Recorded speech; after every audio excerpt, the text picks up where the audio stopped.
Hello guys, for today's video, so ngayon tuturuan ko kayo kung paano nga ba ikabit ang mga wires sa BM800. Kaya tara sa video ito.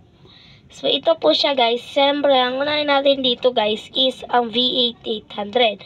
So dapat guys meron kayong V8-800 guys ha.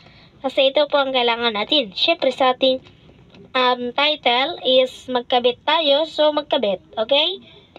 So, ikabit po natin.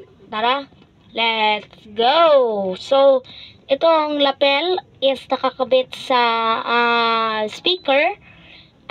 Itong lapel is nakakabit sa speaker, guys, ha?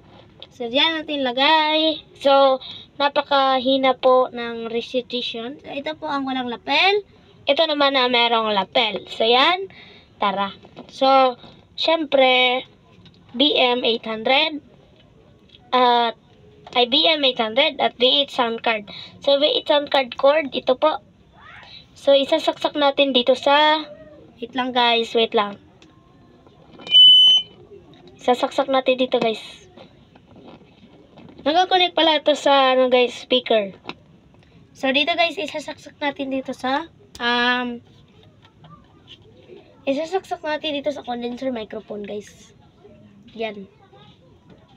So yan guys ha. Yan, condenser microphone. So isasaksak na po natin doon. So sa pagsaksak, pagkatapos masasaksak na guys, is yung headset or headphone. So depende na po yan sa inyo guys ha.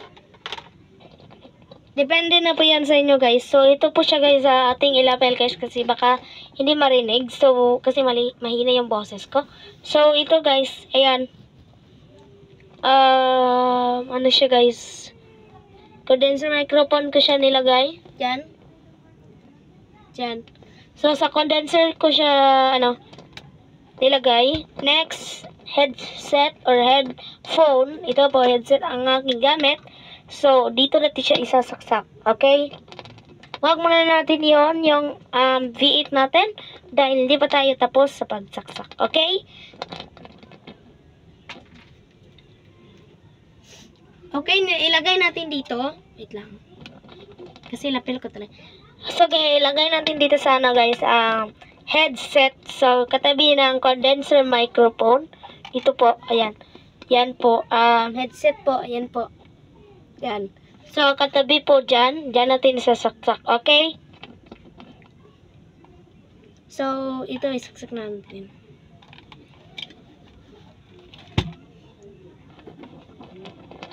Next po guys is ito po siya guys. Ano siya? Micro to audio. So, ito po siya guys.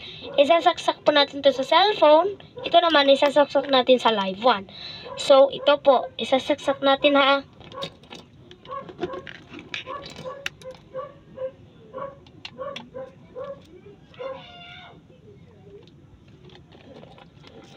So, ayan guys.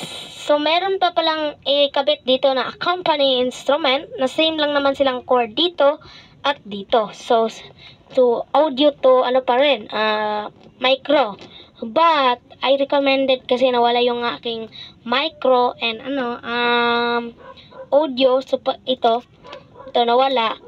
Is ating gagamitin sa company instrument natin or yung ating pang boses na pang malakasan or ang ating background music is ating i-bluetooth. So pwede yan dahil si V8 automatic na po yan dahil kapag bluetooth. Okay na po guys at sana may natutunan kayo dahil hindi na talaga natin ipapakita ang whole video nito.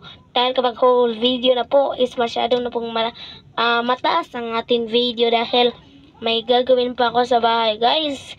Dahil yung aking BM naman at ang aking B8 is nagcha-charge. So akin lang talaga yung kinuha upang matuturo sa inyo. Okay guys?